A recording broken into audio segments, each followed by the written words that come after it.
They are the most talked about, most controversial albums on the Apple Top 100 all-time album list. We're going to do a dive. We're going deep. You know, Greg and I like to go deep with our dives. Next on Iller and Filthier. And Filthier. Take one. Hey, Brian. So, what are you doing, man? Well, I sat back and thought about the things we used to do. We had a lot of fun. You really want to do this with me? Bro, you know I do.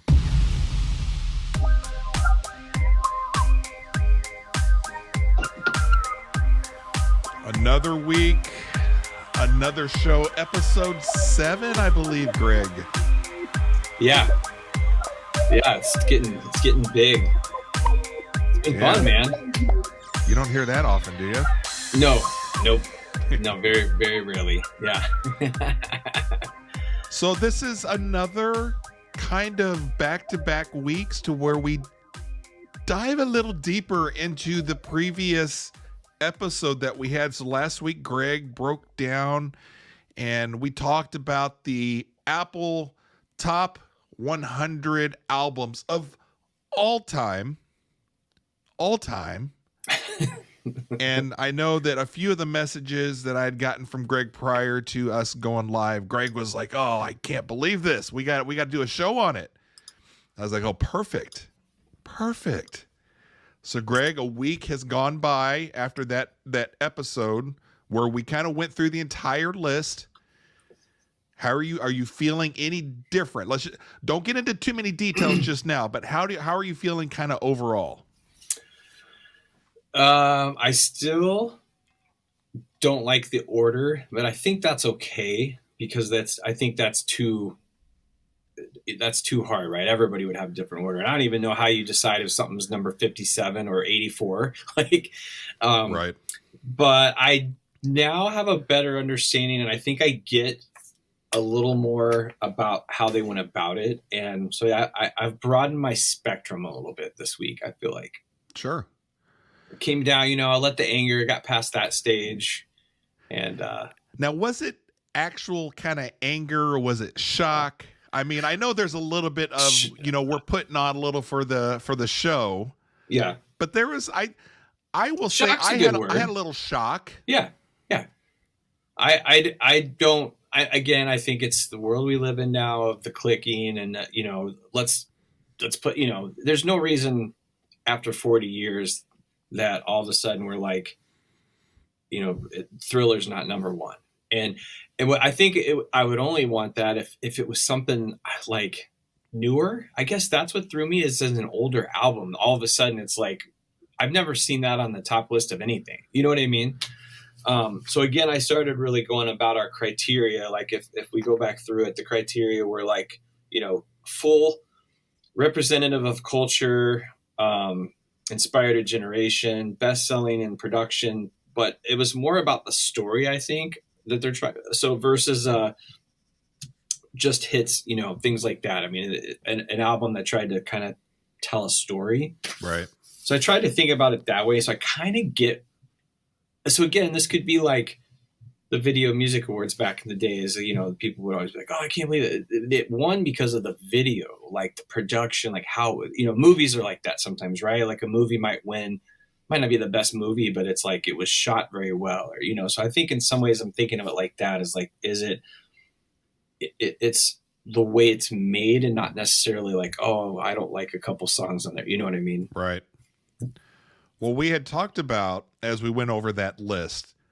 And there were definitely 3 albums that I know that I had seen the most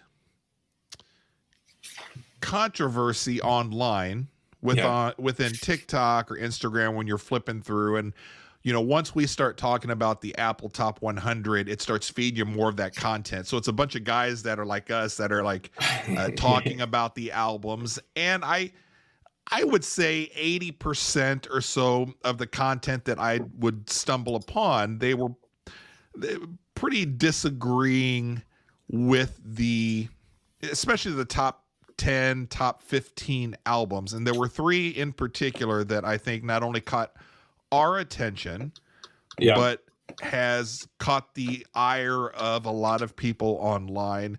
Those three being number one, Lauryn Hill's Miseducation of Lauryn Hill. That was number one.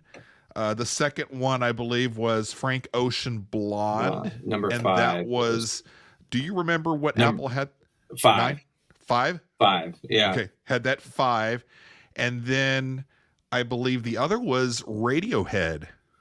Yeah, Radiohead was at 12, so not in the top 10, but it's just one that one we kind of talked about just because it, like I said, for me, it's a band that's super popular and loved by other artists and referenced by other artists, but like they're very inspirational, and a lot of people I know love them, and I've never been able to grasp it, so that one stuck out to me a little bit. And when you're looking at albums of all time, albums of all time, I think if you're getting into the top 100, that's a pretty good album. Yep. When you start talking about top 20, those are special, I would think. Yeah. Yep. And top 10 for sure, those have got to be something that crosses multiple generations and styles of music and kind of surpasses your personal preferences to where people that are kind of into music and be like, yeah, no, I totally get it. May not be my music, but I totally get it. Yeah. I think out of all of this, and why I was excited to do this episode following last week, where we just kind of looked at it from a bigger picture and looking at all kind of 100 albums, you had relayed to me a story earlier in the week that for me completely changed the way I was looking at this and gave it a little more perspective to this 49-year-old dad. Okay. And I know that 49 was a few years ago for you. You don't have your t-shirt on this week, but I mean, we're kind of in the same age, but do you recall the story that you told me early on where I think you were headed somewhere with somebody? You guys have got to hear the story. And I only got a bit of it. Yeah. And I said, Greg, just save it for the show because I want to hear it myself. This makes it for me. So I want to hear the story. You're talking about when I was with my mistress? Yeah. That's a different show. Oh, yeah. We can still That was edit. our Father's Day show. Oh, yeah. Damn it. All right. We'll edit this out. No, I'm just kidding. So my daughter and I, Saturday night, Friday night, last Friday, we're cruising home. She's learning to drive right now, so I ride with her and pick her up from work and stuff. And we were talking about. So she's 15. 15. Yep. Okay. I was asking her. I just happened to ask. I said, "Hey, what do you think of Frank Ocean?" And she said, "Daddy's my favorite artist." And I was like, "Okay, this is good." And I just kept asking, like, why is that? She's like, I love his music. I love his style. We had a little more talk about it today too. And she has a friend over. Friend said the same thing. So we talked a little more about why. She said she really likes the atmospheric sounds of it, which probably turned me off at first when I heard it. But she said she likes listening to it when she's doing homework. Said it feels like a movie. Thought that was an interesting description. And she's like, sounds kind of like a movie's playing or something. Mm-hmm. So it was, it at that moment when I text you, it hit me that it's generational because we talked a little bit about, so if this, again, I don't know who the group of people that voted are. I know they described who they were, but maybe their ages and stuff. Maybe it's just something that struck them a lot more than you and I.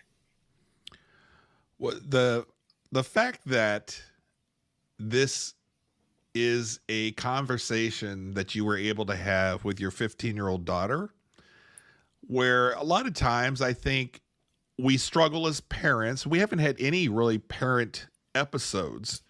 And I know Greg has been wanting us to maybe get that onto the schedule where we do a little more dad stuff. And I'm totally for that. But we get to a point as parents and as fathers, moms are probably kind of the same, but I think dads and moms, we all have different kind of relationships with our kids.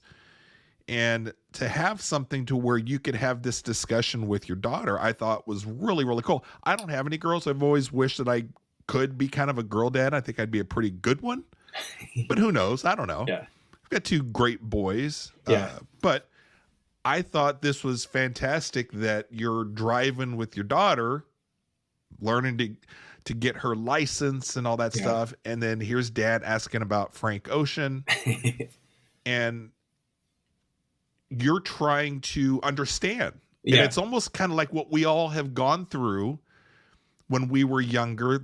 It's always the older generation trying to understand the younger generation. What do you what is it about these Beatles? You know, what is it about Guns N' Roses or NXS or Frank Ocean? You know, and I'm sure that I was it kind of a special moment, or am I just being blowing this out of proportion? Yeah, I think in a sense it was nice just because I like having those conversations with my kids, like, and sometimes they're not in the mood, right? You got to catch them. And it was just one of those moments where she's willing to open up a little bit, where I think her and I have similarities in that way. So I was just cool to kind of hear her perspective on that. And so, yeah, that's why it was just one of those moments, you know, again, we were driving the car, we had a few minutes together. So it was, and I was excited that because I knew she knew of him, and I figured she liked him, but I didn't realize that he meant that much to her. She was like, yeah, he might be one of my favorite all time artists. And this coming from a girl that's got Taylor Swift everywhere in her room too. So, just like I do. So, yeah. Yep. So yeah, it was just cool to like, to get, I like I said, I tried listening to it. Rachel and I we were on a little mini road trip Saturday. So we popped it in, we started it. We're like, it wasn't the right soundtrack for a road trip. And then, depending on what's going on in the car on the road trip. Yeah. But I listened to it while working this week, and I much more enjoyed it, specifically just that listening to just while it was on. I was like, okay, like I get it, but, again, it's different. But if it wasn't for this conversation that you had with your daughter, was there any other kind of motivation to give it a little more effort? No, outside of us just talking about where we wanted to kind of, I like when I see lists like this. I've done this a few times. Like when I see lists or people talk about the best this, the best that, I like to listen to them because I'm just curious more than, I love music. And I want to like everything. Yeah. I want to, and that's what I took away from this last week. Like you said earlier, we were joking about being angry and stuff. But like, yeah, I definitely wasn't angry. Shocked. I'm still shocked. I'm still kind of just, it's like weird to me, some of the selections and where they are. But I get it. I mean, I get that everybody likes different things. And there's something that he appeals clearly to the younger generation.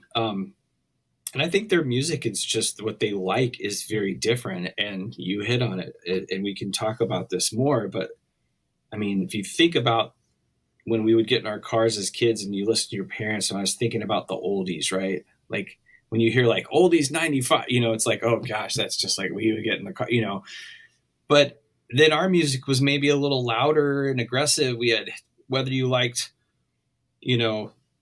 country and you like, Save a Horse, Ride a Cowboy, or you like, 80s hair metal, or you listen to heavy metal or hardcore rap, like that we all did, kind of our generation. This is chiller and it's a different, it's more atmospheric. It's a little depressing sometimes, but it appeals to them probably because it's so different from our music. There's definitely, music is a connection. It's a very personal thing. Yeah. And I wouldn't want to be in a situation where, and I hate being in situations like this, where I feel like I'm trying to justify why I like either a movie or an album or a song or whatever. It's always very personal.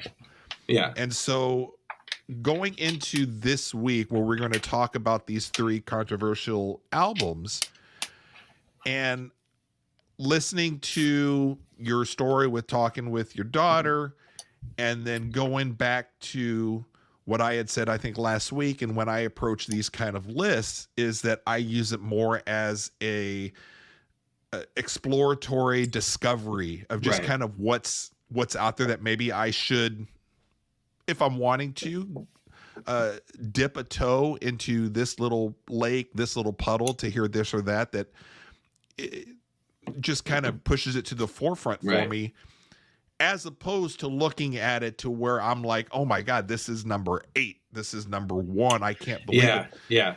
And I would just hate for, like, I don't know if I would want any of my favorite albums to be anywhere near the top 100. Right. Because Right. I don't want to have to sit there and listen to people just rag and shit on my stuff. Yeah. Or be like, oh, weird, you like Taylor Swift? She's super pop. And Taylor Swift's a great example of that too. Like, I do. I'm a Johnny come lately on the Taylor Swift thing, and it's more of just because I was curious, like, as to what was kind of going on. Yeah. I do like her music. I do think she's very talented. I love her business acumen. I love Very the much. fact that she seems to lead a pretty good life to where people want to emulate her. Yeah. Which draws ire also. I get it. She's got a good taste in sports. Like, yeah, you're right. I mean, She's a Chiefs fan, so I know that you got to like her. She's one of us. And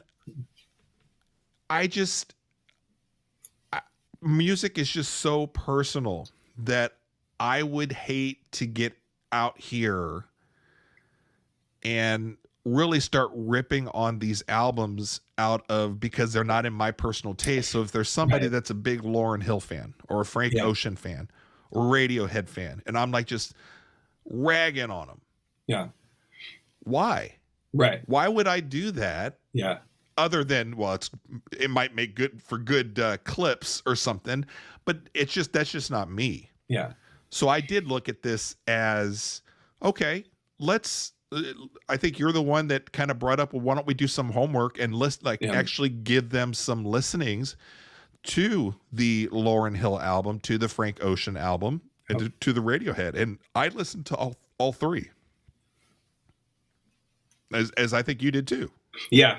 Yeah. And like I said, it's, and sometimes it's like anything, if you think about your favorite albums, you listen to them a lot and you listen to them over and over again. And sometimes, whether it's a movie or anything, sometimes things grow on you. So I wanted to give more than one listen, different moods, different scenarios, just to kind of see what I could find in there. And I was trying to think of an analogy today, and I was like, I think like a restaurant or a food is a good one to think about. Like we said with music, is like, yeah, it's not about rag. I don't like when people rag on other people's music. So I agree with you. I mean, I think it's all different. It's all creative. It's fun. Everybody comes at it from a different perspective. There's different moods about it. They make you feel a certain way. That's songs that move me either spiritually or physically, even like if I find myself bouncing my head, I mean, I know it's a good song or something I like. But I was thinking about like going to a restaurant. Like, I don't like oysters, for example. So if I was to go to, say, a top restaurant, best in the country, and this chef is like world known, I mean, if I don't like oysters, I'm not going to like his oysters, right? Like, it has nothing to do with him. It's not, it's just like, that's not my thing. Or if you order something that you didn't care for at a restaurant, sometimes it's like, well, it's not their fault. I ordered that just, because I didn't like it, not necessarily that it's bad. It's like, oh, I kind of wish I would have ordered this thing, Right. And so that's where I think about how it's with music sometimes is, yeah, there's no reason. I'm not want to rag on these things. It's just, it doesn't connect with me for whatever reason. Right. But there's a reason for that. And I think that's cool. I think there's a reason that, Elvis and the Beatles were so popular with the kids, and the parents thought they were the devil. And, it's like, I think that's cool. There's a reason you should, listen to things. That's why I think we all listen to things that the other generation doesn't like. And also that as many different types of people as there are out there, as unique as a lot of us are, there's a type of music kind of for you. I think, music just, internationally, wherever you go, however far back we go, for whatever reason, music is going to, you just described it. It's going to connect with you spiritually, or you're just going to bop to it, or just something connects. And you may not be able to put it to words as to why you're connecting to it, but it just does. It speaks to you. Right. And sometimes that just happens. Sometimes you need extra motivation to, if we're going into the oyster stuff, maybe Chef Ramsay's in town and he's opening up an oyster bar, and your wife wants to go, or your mistress wants to go next week or something. You would give it a chance, and maybe you might turn it around and like it. Yeah. Who knows? Right. But you're giving it a chance, and you have that extra motivation because your wife wanted you to go, or you had that motivation because Chef Ramsay was the one doing it, or that banger mistress of yours that's got the killer body. She's like, oh, oysters that's my favorite thing. Yeah. So I'm sweating through it, trying to impress her. But it's sometimes we need that extra motivation. And an example of that would be the Guns N' Roses Appetite for Destruction. Yeah. There were some songs on there that I liked from back in the day that were big and popular or whatever, but the motivation for me to give it a deeper listen was doing our Iller and Filthier and knowing that album meant a lot to you. Yeah. And so it was motivation for me to go and really listen to it, like actually put forth an effort to listen. And I came out of that like more of a Guns N' Roses fan, a big fan of that particular album. I found some other songs. I'm like, hey, there's some other songs on here that were pretty cool. Yeah. And after you had explained a few of the other ones, I'm like, oh, those are pretty good too. Yeah. So going to where we're specifically looking at these 3 albums, here's where I kind of had the motivation of listening, because the motivation was where we're doing it for the show.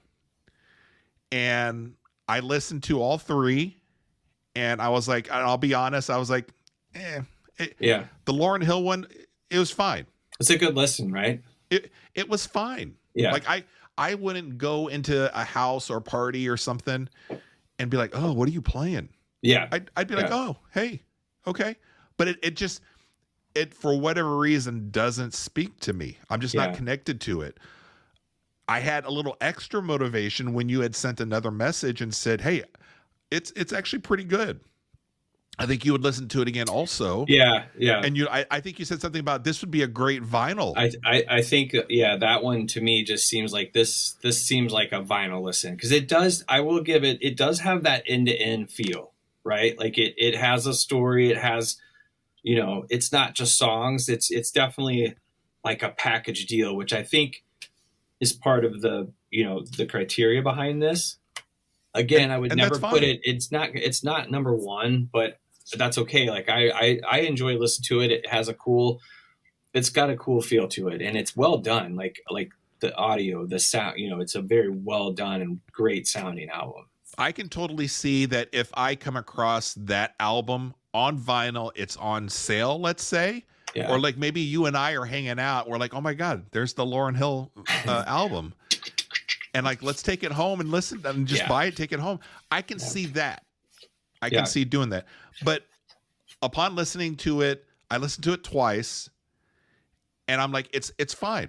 Mm-hmm. Now for the show, for Iller and Filthier, to have just kind of a healthy, fun discussion, fun being the operative word, I don't mind having a little argument as to how is this number 1 over. Let's just, and we'll throw out Thriller, because that would be another one I would say, I mean, if I think maybe most of us could agree, at least that's in the discussion. Right. For how big it was, and how not only just the album, but like the videos and just the overall cultural thing, which you explained why Apple, how they rated it, and here's the criteria for it. So for a healthy, fun discussion, I can absolutely have a conversation as to why I don't think maybe that kind of missed the mark. Yeah. but I have no problems whatsoever. And I just did a random search. Rolling Stone also had a top 500 list Oh, out that okay. they've updated. Yeah. And I believe if I wrote this down right, it was number 9 on the Hmm. Rolling Stone top 500. Which seems still even high. I don't know. I don't know where you put it. Like, there's like it's well done, but again, I don't. I think it's a good discussion. I Yeah. think you and I both kind of agree. Yeah, it's a good album. I said it's fine. There was a couple hit songs on there that I was like, oh yeah, I remember that one. Yeah. Yeah. Could I have it just on in the background as we're cooking dinner, as maybe we're entertaining some friends or doing, hanging out? Absolutely. Yeah. Yeah. But it's not going to be one to where I'm like, I would make an argument for it to be number 1. Yeah, the fact that to leapfrog those other albums is just silly. Like, and like I said, if it's never been up there before, that's what's weird. It's like, did it creep its way up? And I think I would have almost expected, like, I'd have been less shocked to see like Taylor in that spot. You know what I mean? Just like, hey, she's so big now, bam, like she's, but for it to be an artist, would have burned down yeah. if Taylor was anywhere near like top 10. Yeah, the fact that she's behind Beyonce too, which is funny. Yeah, I mean, yeah. But yeah, I'm with you. But no, it's a good listen. I much respect. That's what and that's what you said. Yeah, that's what you said, and I was feeling good because I was like, it's a fine album.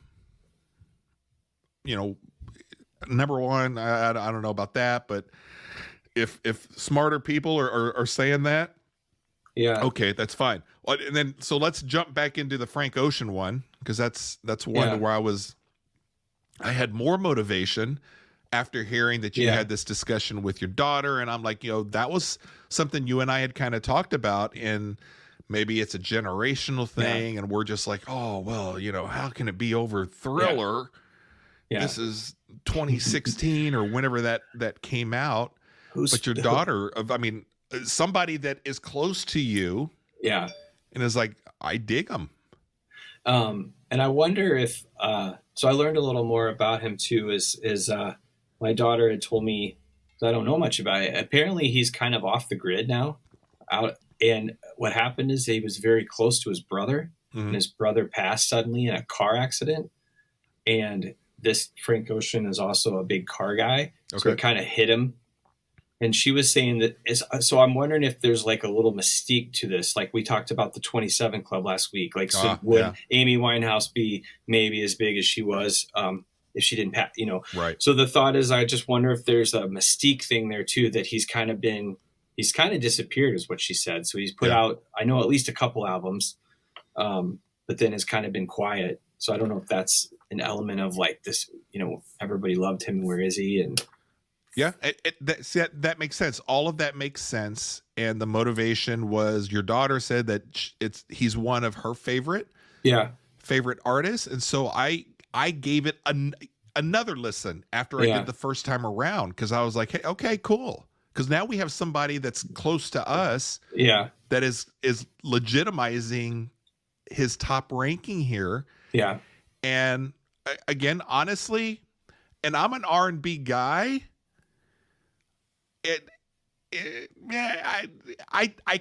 I wasn't connecting. Yeah. Would I say it's bad? No.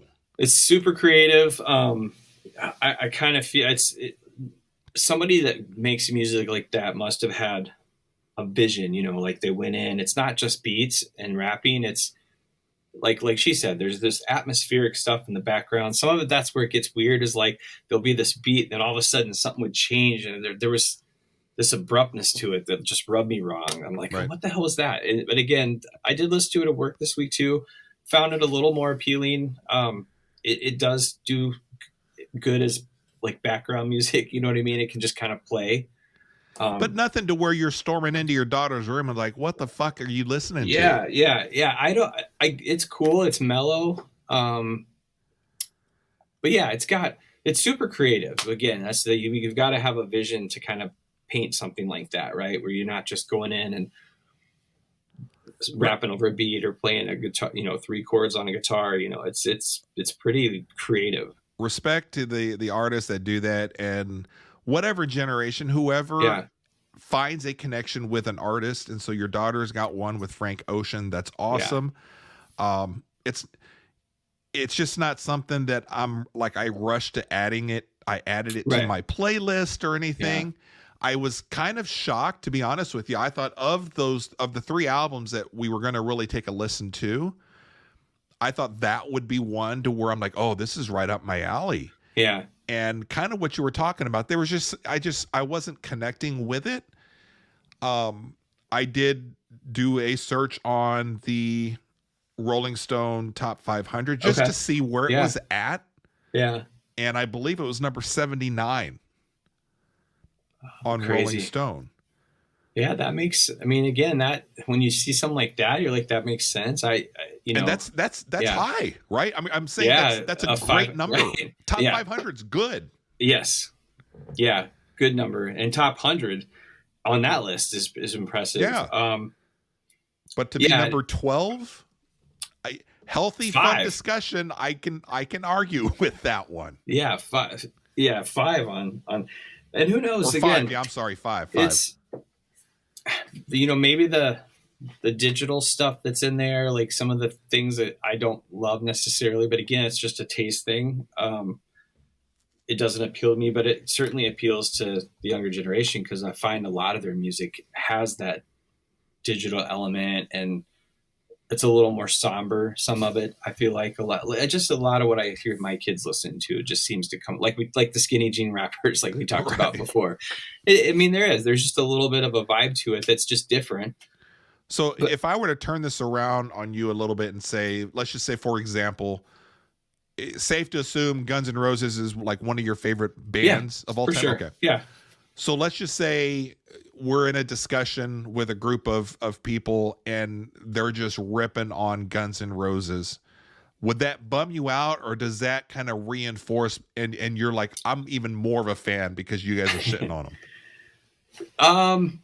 No, I wouldn't. I would understand it.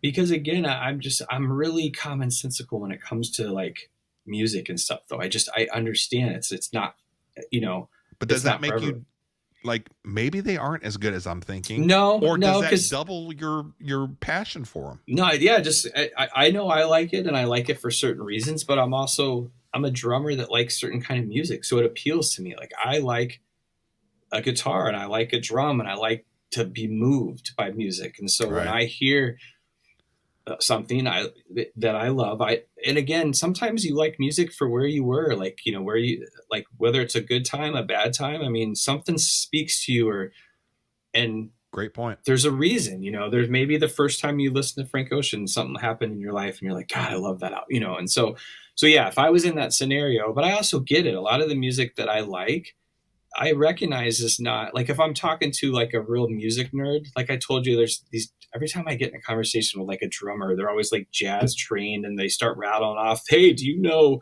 blah, blah, blah. And I'm like, no, man, but I love Tommy Lee. Like, have you ever seen his penis? Like, you know, I feel dumb because I'm like, I feel like I like that kind of music, and that's okay. And so I get that other people, you know, Foo Fighters is one that Foo Fighters is probably the one that I get the most. They're one of my all-time favorite bands, but a lot of people that don't love them kind of go like, oh, their songs all sound the same. And I think I could say that for some of the stuff my kids listen to, you know, because if you're not into it and I think that's okay. I mean, the Foos have a certain sound, but I probably heard more, you know, people like, oh, those guys suck, you know, and it's okay. Like they don't have to be great musicians, but they put on a good show, and that's the other thing. And we can get into that too, is I think the live music element of anything is what helps me connect to an artist. Mm-hmm. So a lot of times I don't like a band, or I might just, you know, be like, oh yeah, they're cool. And then I go see them and I'm like, oh man, like I just fall in love with them. So I think there's something about the live music tie that pulls me in. And a lot of these artists I've never seen, you know, or will have the chance, you know, to see. Yeah. Go ahead. I was going to say, do you think, I know you're a movie guy, like movies quite a bit and stuff, and we talk some movies too, but does this strike you as like is this Frank Ocean album and the Lauryn Hill maybe and Radiohead, is this like the Oscars when there's that movie that nobody's seen, but it's like everybody talks about it. It wins all the awards, but it's like, you know, I would probably never go see it. Like Possibly. I like mean, it's if very you're art. Yeah. bringing that up, that it comes to, I think, 1997. This is just an example where Okay. Saving Private Ryan is out and everybody's like, that's Okay. the shoe-in Yep. to win. Yep. And then here comes this upstart Miramax What was movie with Gwyneth Paltrow's Shakespeare in Love, and it wins Best Picture. Oh, okay. Yeah. And people are like, what? What? Yeah.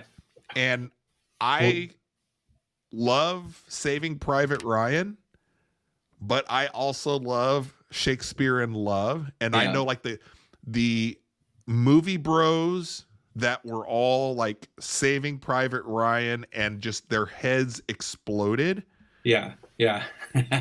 because they were like, there's no way. And I felt fortunate because I was like, I get it. I mean, I'd be happy either way, but I'm not upset. Yeah. I like both movies. I see them both being really, really good. And then I guess, you know, now you look back and it's like Harvey Weinstein was involved and all this stuff. Oh but no. that's a good point. I hadn't considered that, but there's a little bit, I don't know. Is it kind of a snobbery thing that you're kind of leading into or no? Yeah, a little bit. Like it's, but I just think of that. Wasn't there like either this year's Oscars or last year's Oscar? Wasn't there a movie that just cleaned house and it was like it was different language or something? I don't remember. I'm trying to think of which. Was it Parasite or something? The movies in the last 10, 15. I feel like I'm at that age. Yeah. I'm at the age now where I don't have any connection with music these days, and I don't really have any connection with movies, and especially like the best pictures and stuff, especially in the last 10 years, 10, 15 years. I'm like, I haven't seen any of these. I have no desire to. Prior to that, Amy and I, my wife and I, we were like, we have to go see all of the nominated movies. We knew all about it. We were into it. Okay. And then now it's just different. And yeah, some of the movies, I'm like, was it Banshee of Inisherin? Maybe is that what I'm thinking of? Like that was. I hadn't even heard of that. That's from 2 years ago. Well, no, like Oppenheimer was. I mean, Oppenheimer I heard was a good movie. Oppenheimer was just a big blockbuster, but like Parasite wasn't that one? It was a Korean movie. Yeah. And then everything everywhere all at once or something. I think that was another. Yes. Yeah, Everything All at Once won in 2022. Over and that Elvis. was kind of a very obscure kind of a movie. Yeah. I know movie people understood and watched it and saw it or whatever, but so that's what I'm thinking is, you're right. Parasite won in 2019 against, Irishman, Joker, Once Upon a Time in Hollywood, which is amazing. There's a little, there's a little snobbery in it. And maybe that's it. I generally, I don't like having conversations with the snobbery type that have their nose up too high. Now, for those that actually have a lot of knowledge and background and have listened to a lot of things or watch a lot of stuff, and they seem to be pretty open-minded, I would love to hear what they have to say. Right. But there are the type that are just like, just a little too much. They're a little too extra. Yeah. And I just don't like to have, I just don't want to exchange information with them because I have a good ear for what I like music wise. Yeah. We're going back to the same, it's a personal connection. I just know what I like. Yeah. And the same with movies. So I mean, that's a great point. Yeah. Try to connect those dots. So yeah. You mentioned, have you seen Saving Ryan's Privates? That's on the RedTube channel. RedTube, whatever that is. Whatever Rachel, whatever she watches on, I don't know. She's the one that always tells me. And actually, I haven't seen that, but I know that's like an actual I'm sure movie that they've made with. I mean, there's like they make all those movies. which are fantastic names, by the way. I would love to be somebody, like, just because I've done so many like corporate retail jobs. I love the thought that I know there's somebody somewhere, having meetings on like, what are we calling this thing? Right. What's a play on words for this year's Joker or whatever? Yeah. Yeah. That's my favorite part is there was whatever they landed on, as bad as it is, there's 9 other options. They were like, no. Right. I mean, I'm glad you brought that up though, as far as like the movies, and there might be a little bit of that too. And that kind of crept into my mind when I saw Lauryn Hill's album up there. Yeah. Some of the other ones, but the Frank Ocean one, I think I could see the Lauryn Hill more than I can the Frank Ocean one, but I'm not shitting on the Frank Ocean because right. I want to go back to like what you and I were talking about. It's very personal, and we're not here to just make somebody, feel like crap about the type of music they like. It's you like what you like. Yeah. Now, I think for me, it's probably more the comparison to what's on there, because you're nestled amongst Thriller and Purple Rain and Beatles, which are all albums though that we have more knowledge of, and you expect to see there, right? Yeah, you expect to see there, like Billy Ocean. Any of those Ocean albums are really good. So let's talk of the Radiohead one now. Yeah. What are your thoughts? So again, like, this has come up.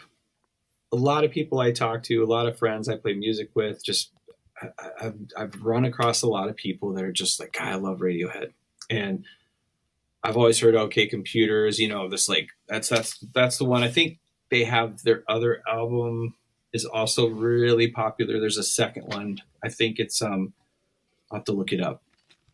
But that OK Computer, I've always heard, big things about. So I've tried to listen to them before. I wouldn't say I've given them like my best effort, but because I get a little turned off by it, I think that's what it is. And what kind of music is that? What kind of band are they? It's alternative rock. Okay. I mean, is probably the best way to describe it. So it's is that the same as you would consider Smashing Pumpkins? Is that alternative rock? Yeah. Yep, I would think so. Yeah, okay. It's in that vibe. It's a little more. It's a little more depressive sounding. I think that's what turns me off by it. It's just really like. But this time I did catch some things listening to it. Like, I think I could get it to grow on me a little bit. Mm-hmm. Because this week when I listened to it, there was one listen where I was like starting to I referenced Foo Fighters earlier. I picked up like something that sounded like something in a Foo Fighters song, and the light bulb went off. Like, that makes sense, because I'm sure Dave Grohl would probably be like, oh yeah, love Radiohead. You know what I mean? Like, so where the inspirations that musicians take from other people, I could see that as them being very inspirational to other bands. And so to hear something in their song that I was like, oh, I think I've heard that in a Foo Fighters song, kind of made sense to me. Right. But yeah, it's got, there was parts of it that where it starts getting bigger. The music picks up, you hear more drums, more guitar. And I started kind of like, okay, yeah, I could maybe get used to this. His voice kind of bugs me. And for some, I don't know why. Usually that doesn't bother me, but for one of those reasons, I don't connect well with his voice. But I mean, again, he's just, people just rave about them. Does Rachel have any friends that has a certain pitch or a voice that you're just like, oh, yeah, for whatever reason, not really turns you off? Like, you're just like, I don't like her because of her tone. No, pitch, I know what you mean. Voice. I mean, I know those people, but nobody in our circle I can think of per se. But yeah, that's fine. It's usually like coworkers. I feel like it happens, Right. She likes Radiohead. Radiohead's a little more in her lane. Again, she grew up fan of the Cure, the Smiths, Morrissey, which is funny. So the Smiths was on the list somewhere. And so when we were driving up north to our friend's cabin, Saturday we listened to the Smiths too. So I tried to make a point to listen to a lot of these albums, just as I'd seen them, Right. I was like, oh, I gotta, wanted to hear more of, like you said, more of just a journey of exploring. That makes it fun, even though if it's not your music, the journey and the exploring, and then especially if you're with somebody that they appreciate a little bit more, maybe they turn you on to some tidbit of information. Yeah. Yeah. We listened to the Chronic too. Oh, did you? Because we talked about that, just what a great album that is too. Just listen to that again, that inspired so much music, This just sounds like a fun trip to be in your car. Yeah. Do you and Rachel act like you guys are on your own show now when you're in the car and you're like, Yeah, we got to get her on, she keeps talking about it. We're going to have to. But are you actually talking about the albums and stuff and having this kind of discourse like you and I are having on the show? Yeah, we talk a lot about, we do talk about the show a lot, or, I run stuff by her a lot. I mean, we do that for everything, but yeah, that's what's fun is we both like music. We listen to, there's music on a lot in our house. We tend to play music when we're cooking, we're outside sitting on the deck. Other times, What's nobody's watching our show. Like when it comes to like putting on a sexy vibe, who's in charge of the music, and like what example of an album would you put on? Which one would she put on? It's very easy. Really? Is it? Yeah, she sometimes leads the. What's up, Jeff? She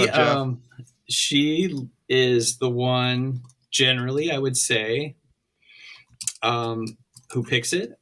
Because at that point, keep the momentum going. If she's feeling it, baby, you go ahead and pick the music. Do you want to put on Guns N' Roses again? No, okay. It's The Weeknd. Oh, yeah, bomb ass music. Okay, yeah, and it's a shocker to you, probably, right? That is a shocker. Yeah, followed usually by something a little heavier, like it's either but Weeknd is, we love The Weeknd, actually. Like we've grown to just love his music. So now, sadly, when I hear it come on, like if I'm at the grocery store, I'm like, oh man, I gotta go. Blood pressure kind of increased a little bit. It's like Pavlov's dog with me. So watching that Super Bowl halftime show, he was right. Just like, whoo. Well, that's cool. I mean, and for both of you, that you guys can kind of agree on something. That is pretty neat. Yeah. What about you? You're digging out the old R&B jams? Yeah. I mean, if we're cooking or if it's just us, and I'm usually the one picking the music, I don't have a problem with, like, we have very similar tastes. But most of the time, if we're going to enjoy the night, I have to be in control. Right. So if we're doing something very simple, like if we're so we have Google speakers throughout the house or whatever, and we have YouTube music. So I would always have Google go off of one particular song. So I would ask, I say, hey, what song are you thinking of? And as long as it's something within my wheelhouse that I want to listen to, I'll be like, okay, that's fine. Yeah. So it's always like that's cool. Something late 80s, like some 80s Jodeci power ballad, or we can go through like 90s R&B, so Jodeci, all that good stuff. But we're very much kind of the same in our music. She gets a little more white than I do. So when I'm not around, I'll hear like Sweet Home Alabama and stuff that she listened to back in the day where, it was all white is right and all that stuff. But when I'm around, we dip a little bit more into the R&B and more of the power ballads, guys and the girls, Whitney Houston, stuff like that, Madonna, that's Chicago. Awesome. So I do like a good power ballad. Yeah. So again, it's what I just know what I like.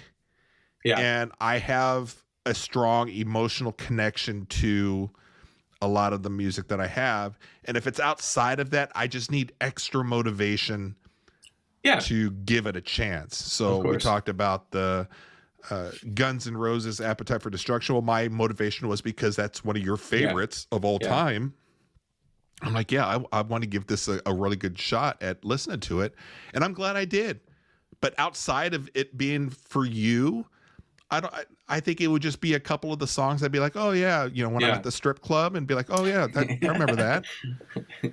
Rocket Queen. Right.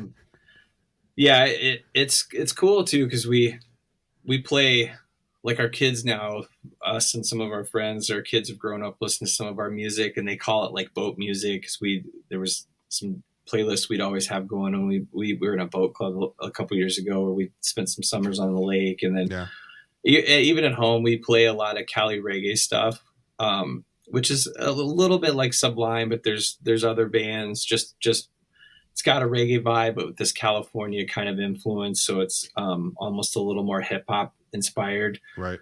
But we love that because it's super chill. Jeff knows it. When Jeff's here, he knows that. But it's cool. So my son is into collecting vinyl right now, and he wanted to change his art. He's about to be a senior. His room, to look kind of cool. So he's been hanging albums in his room. Yeah. And cool. It's so fun seeing what he's buying, because he's starting to buy stuff that we play a lot. So it's just really cool to see some of the albums. Like, he picked up the Deftones, Incubus, Stick Figure, Slightly Stupid, and he bought the new Creed special edition, which is great. So it's just really cool to see that, like, they're hearing stuff in the house and they must not hate it. You know what I mean? But it's also going back to the parental thing that we're talking about, and the dad thing is, it's sometimes we take whatever kind of ways we can connect with them that we can. Right. And so if he's buying these albums and he's decorating his room with the album covers of bands that you grew up with, or that you liked, or that your band plays, that's still something that kind of connects you. And I think we would take that every day if we can. Right, for sure. Yeah, and I go back to when I was a kid, my parents would my mom especially, she was always open-minded to listen to stuff. I remember listening to Metallica with her and stuff, and just the thought of that just makes me laugh. But she, over time, with different bands I was in, she'd always hear me playing the songs, and she got into some of the Poison and hair metal stuff, because it was blues based, so you could dance to it. Mm-hmm. She'd be like, yeah, I was upstairs ironing and dancing along, just cracking up, like, thinking about that. But it's I think that's what's super cool about music. Yeah, having those, Dylan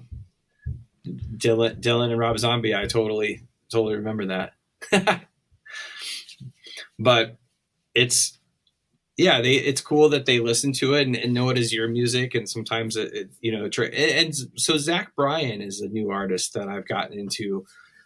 He's probably one of the newer big popular artists that's out there. He's kind of a country, like alt country folk, I don't even know where you put him, right, artist. I'm totally noticing a lot of those groups or bands that are kind of country-ish, but more rock, or even kind of rap, I guess, which is throwing me off. There's a lot of combo of that. Like, I was listening to, like, Morgan Wallen's a really popular artist right now, right? And he's had some controversy and stuff. But anyway, he's huge, right? He like he's country, but his had beats to it. Like, it had actual hip hop, like, bass line, kind of beats and stuff. So I was like, it's interesting how they're melding that. And I think that's what, kids like that. So obviously that kind of makes sense. Modern Southern rock, Jeff is saying. Yeah, it kind of is. Yeah, it's singer-songwriter. It's just a guy and his guitar. It's not so much a band. I totally dig this guy, but my daughters who turned me on to him. So I like pulling from them too. Yeah, that's cool. Yeah. Any way we can connect. Yeah. And I found myself slipping into where I would make fun of a lot of their stuff. Yeah. And once I caught myself from doing it, and that it annoyed me that I was doing that, just because I was putting down their stuff just because they were younger. Right. But it's kind of opened up my eyes a little bit, and it's just so weird, because I remember it was like a year or two ago, my older son, for Christmas, he was like, yeah, I'd love to get a record, you know? And Yeah. so I was like, well, who would you want? I'll go get it for you. Cause it's kind of cool. Cause Yeah, I'm the one yeah. collecting the records. And he was like, you know, and so who's the guy that was fighting with Drake? Kendrick? Kendrick Lamar, yeah. the one with the minivan on the cover. Yeah. He wanted that one, and he brought it home, or I brought it home for him, or he opened it up for Christmas. I forget exactly the details of it, but it's his album. And I remember he would play it, and I would walk through the house. I'd be like, oh, this new stuff. I don't know what this is. And then lo and behold, I think that album on the Apple Top 100, that's what, top 10, 20, something like that? Oh, it was 8, I think. 8? Let me look. He and like was, he's huge and like with the super band, mad, respected by other rappers from 7 cross generation, that he's like this lyrical genius. And here I didn't know anything about him. Yeah. And I feel stupid. And I'm like, he is behind Stevie Wonder and ahead of Amy, Nirvana, and Beyonce.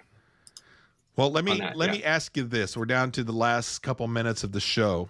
Kind of a bigger question. Do you think that you could be with someone that didn't have the same musical taste that you do? Like, do you think that you could be with somebody that had maybe just opposite musical tastes? I think you can, but I think I mean, yes, you can, but I think what makes some relationships better, stronger, faster, to quote Kanye West. No, Jeff it's just says yes, by the way. Yeah. Yes, you can, but I think it's more fun when you share some of those things, and it's okay to have your own stuff. I think that's important too, right? Good point. Yeah. Yeah. I mean, it's, you know, we both have certain stuff we listen to that we don't love. Like, she's always telling me she's not a big Van Halen fan, and you know, for whatever reason, it just, Van Halen doesn't do it for her. And same thing. I don't like some of the stuff that she likes. But we come together on so many other things. You know, there's just so much stuff that we like, you know. So a long road trip, you guys have stuff in common to where you guys are rocking out and singing and. Yeah. Or I like road trips sometimes, digging out stuff you haven't heard, you know, or like, I mean, it was, gosh, it's been a while. It's probably 5-6 years ago. We were coming back from a weekend. We went to Madison to see a concert, and we threw on Limp Bizkit. This is pre like Limp Bizkit kind of having the resurgence they've had. Like, you had mentioned that on the last show. Yeah. We were like, does this hold up? And we put it on. We were just laughing. We were like, gosh, I can't believe we like this. You know, at one point in time, we were like, this is awesome. Like, so just that's kind of fun. That's the fun thing. Yeah.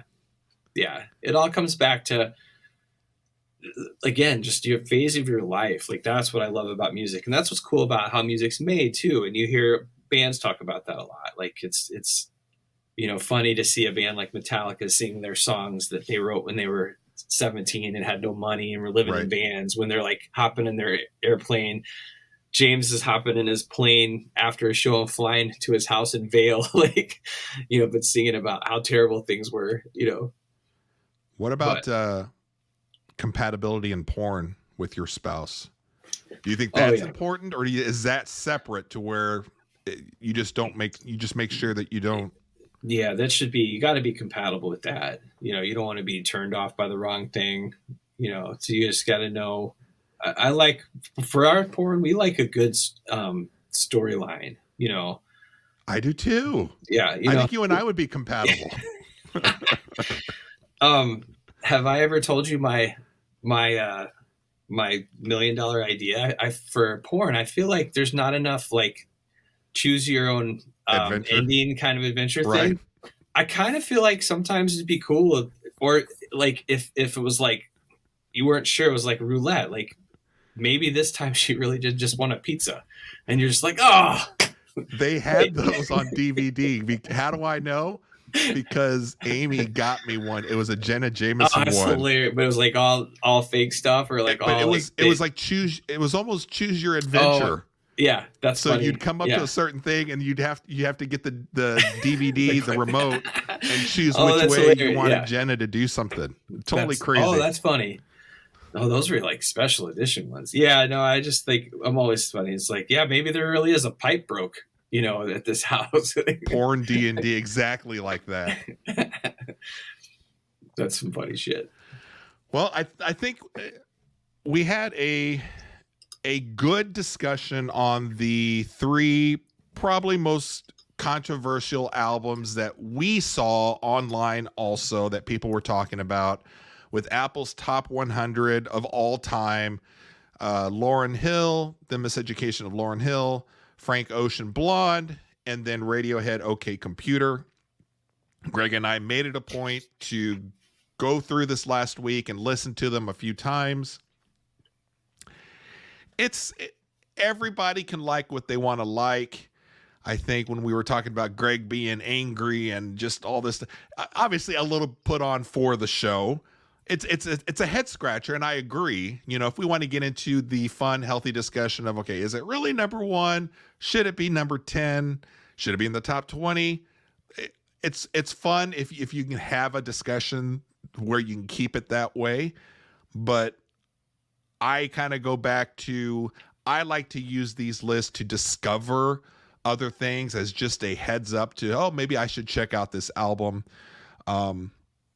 Regarding these 3 in particular, like I said, I don't think I'm adding them to my playlist, but I'm not mad if they're on in the background. Right. If I'm driving with Greg and Rachel to God knows where, whatever swinger convention they go to, they can put on whatever they want. Bow. Lords of Acid, probably. Oh, do they have a new lead singer? I have no clue. I saw you follow them on our account, and they popped up, and there's a new lead singer on there. Oh yeah, I can't imagine they're even the same people in that. Maybe we need to have just a Lords of Acid night. Yeah. Yeah, We can have our significant others with us. Maybe we'll turn the cameras off on those shows and just have the audio going. I love it. All right. Another good night, Brian. From Greg and Brian, the iller and filthier crew, and all of our interns working behind the scenes, we bid you all adieu. Thanks for...